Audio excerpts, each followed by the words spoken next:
Welcome to your lecture for today. We're going to be talking about identifying pairs of lines and angles to start. We're going to start out with parallel lines. Parallel lines are lines in a plane that do not intersect. Skew lines are two lines that do not intersect and are not parallel. These lines would obviously be in different planes. I will be able to show you examples of those in class. And then parallel planes, just like parallel lines, are planes that do not intersect.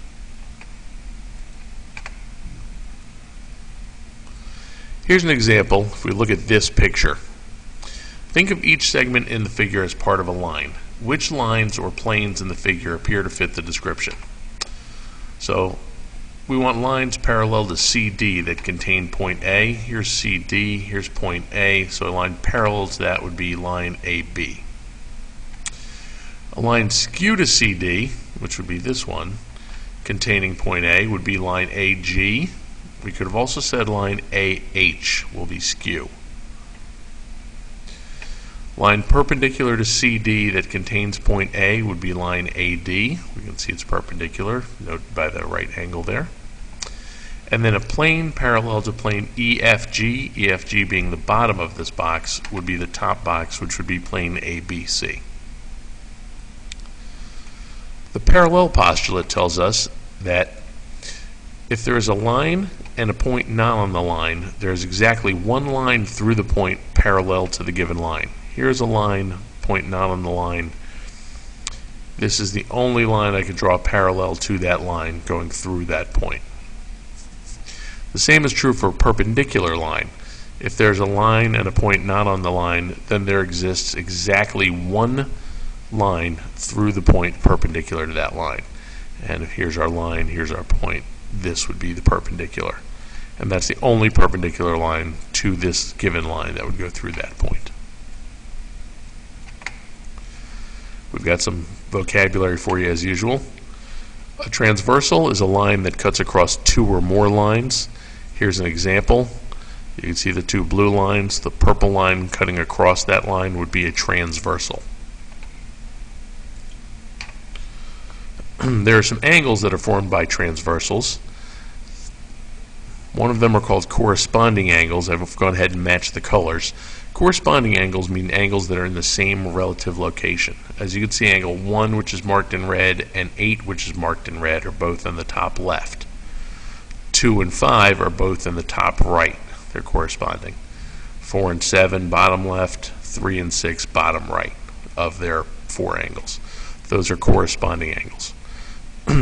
Alternate interior angles, they have to be inside the parallel lines, or inside the lines, and on opposite sides of our transversal. So here, angles 3 and 8 are alternate interior. Angles 4 and 6 are alternate interior angles. Same is true for alternate exterior angles, except they have to be outside the lines and on opposite sides of the transversal. Angle 1 is an alternate exterior angle to angle 7. Angle 2 is an alternate exterior angle to angle 8. And last, we have consecutive interior angles. They're sometimes called same side interior angles. Those are inside the lines and on the same side of the transversal. So angles 4 and 5 or angles 3 and 6 would be considered consecutive interior angles. For example 2, we're looking at this picture. It asks us to identify all the pairs of angles by the given type. As we can see here, the corresponding angles are 1 and 5, both in the top left, 2 and 6, top right, 3 and 7, bottom left, 4 and 8, bottom right. Our alternate interior angles would be 2 and 7, which are both inside the lines and on opposite sides of the transversal, as well as 4 and 5.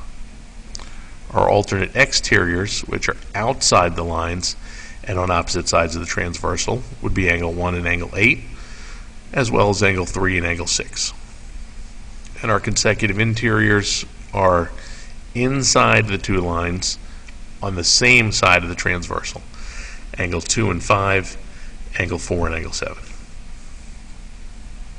Now, you should be able to do the opposite. If I give you a pair of angles, you should be able to tell me what they are. So 1 and 5, if I'm looking at this, 1 is in the top left of these 4 angles, 5 is in the top left of those 4 angles, so those would be corresponding angles. If I look over here at 2 and 7, they're both outside the line. They're on opposite sides of my transversal, so they are alternate exterior angles. And angle 4 and angle 5 are both inside the lines. They're on opposite sides of the transversal, making them alternate interior angles. Slope is something that you've seen before, but just talk about it again. Slope is a number that describes the direction and steepness of a line. It's usually represented by the letter M. You'll sometimes hear it as rise over run, or change in y over change in x, or the formula y2 minus y1 over x2 minus x1.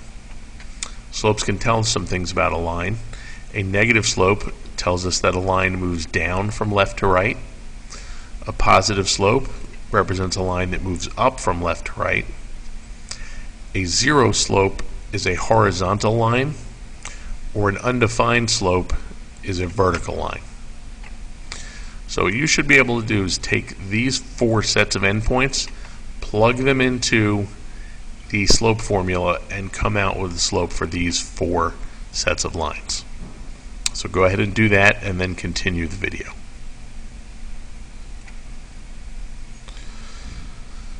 Parallel lines are going to have the same slope.